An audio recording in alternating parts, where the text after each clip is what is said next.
You're on. Hi, my name is Marla, and I feel that I'm a relatively sincere person, but just because I'm sincere doesn't mean I'll ever not be lied to. And my proposition is that the media's failure to provide adequate news coverage of public affairs negatively impacts American society. And when I talk about the media, I mean broadcasting, publishing, and the internet, which is meant for mass consumption. I have 3 claims, each with a warrant and a backing. And my first claim is that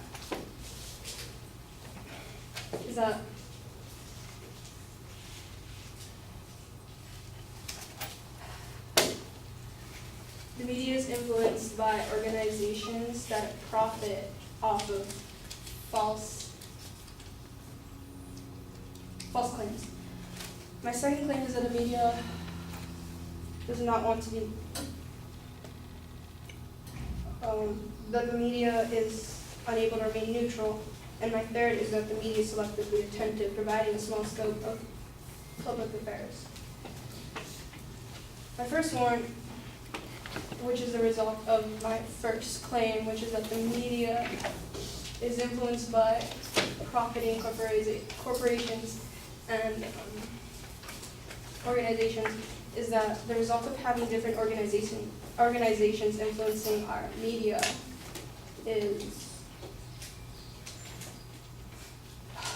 misinformation, biases, and the ultimate destruction of American democracy.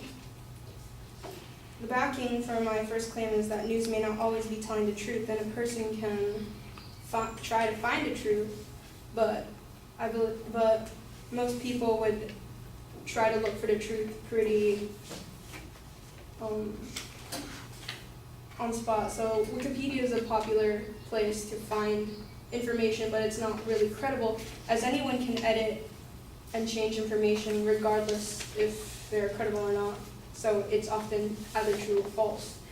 Cheryl Atkinson, an investigative journalist and a CBS News correspondent with an interest and an expertise in the spread of misinformation in this video, says that most sites, especially Wikipedia, is subject to astroturfing. Astroturfing is a phenomenon where organizations, corporations, and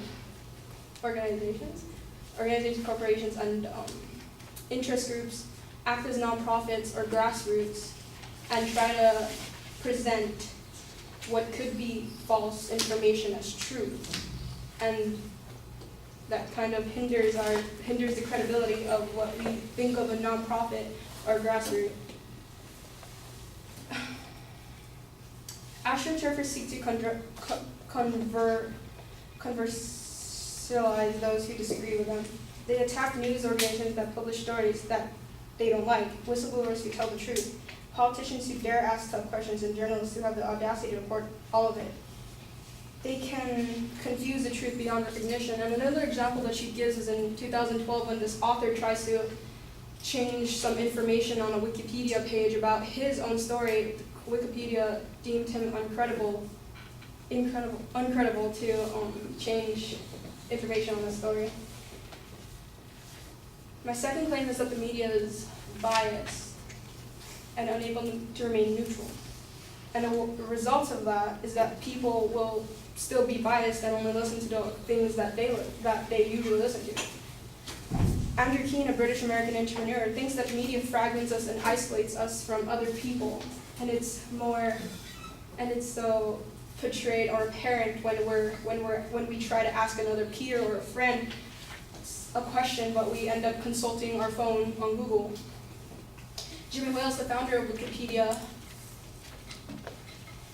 thinks that we can't avoid misinformation, but we should at least try to look at the whole view, a lot of sources, to avoid bias and to make up our own opinion, which is a key factor in democracy, where we have to think for ourselves and not let the media think for us.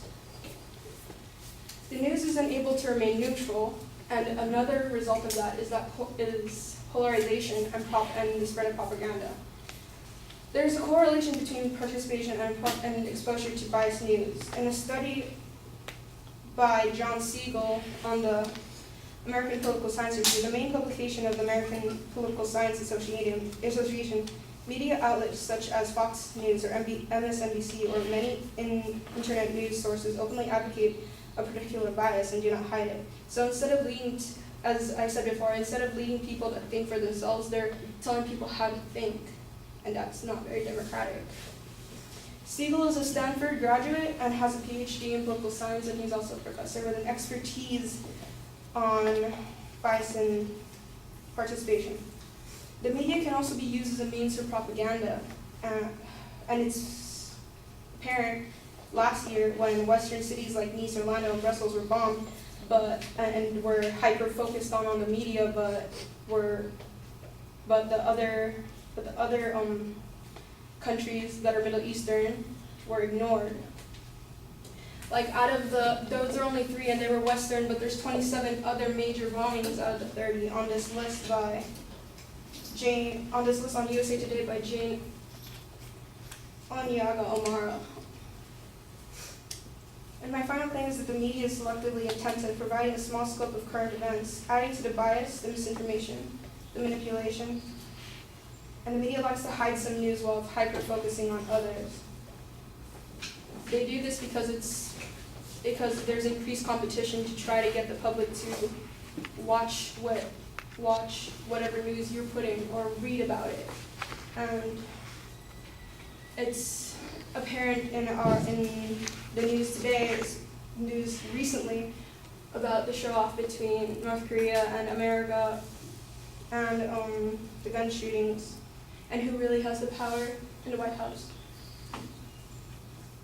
Media manipulation is not a new thing, according to Ryan Holiday, a business strategist and recurring Forbes author. Manipulators on both sides of the equation, the writers and the marketeers and press agents, all influencing the news to their own benefit. We see the ads people that they give may not wholly be true, and the facts people claim on the news, in the words of politicians, in order to fit a message and a bias. Okay. So my proposition was that the news may not be completely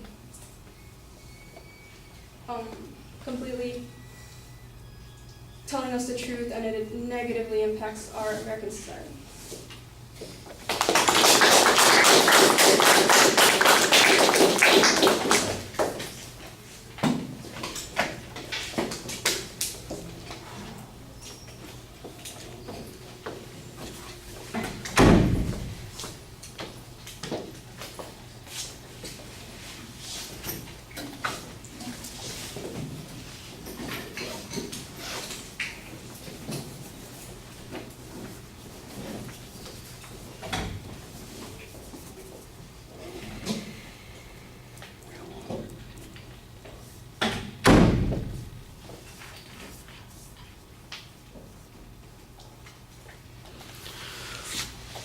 Okay, the proposition's adequately identified. It does get a little complicated, but your claim is straightforward. The secondary points are labeled a little bit awkwardly. It sounded like you were going to start on the first point, and then you actually went back and filled in what the arguments were going to be, so you did have a preview. The third one is a little complicated in the way it's phrased, so I'm not sure that I even understood completely what it was, except that there's some kind of manipulation that's going on.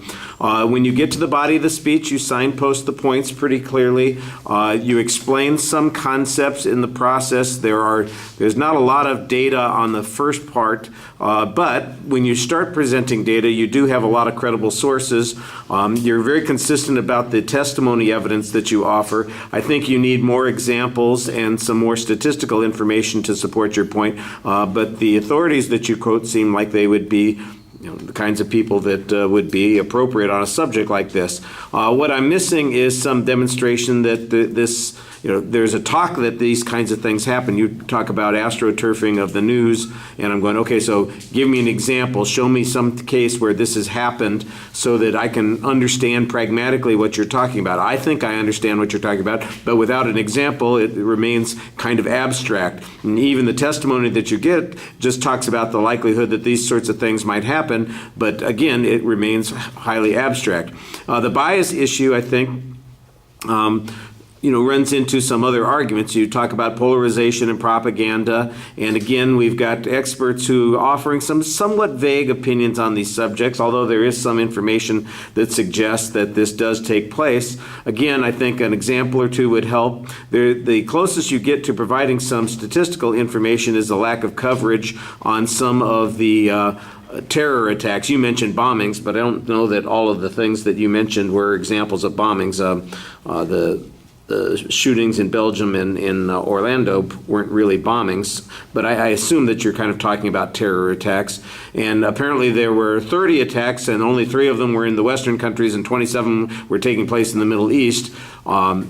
Which is not a bad piece of information, but that's about as far as it goes. I don't know if they had the same impact. I mean, when somebody kills 40 or 50 people in one place in the U.S., you know that that's going to be covered by the media in the U.S. If somebody gets bombed and it kills 3 people or 10 people, it's probably not going to get as much coverage. Now, if it kills 200 people and it doesn't get any coverage, I think you've got a good example there, but we don't get any details on that kind of stuff.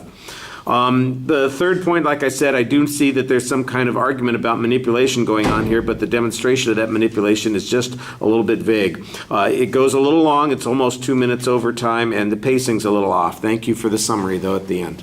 Thank you.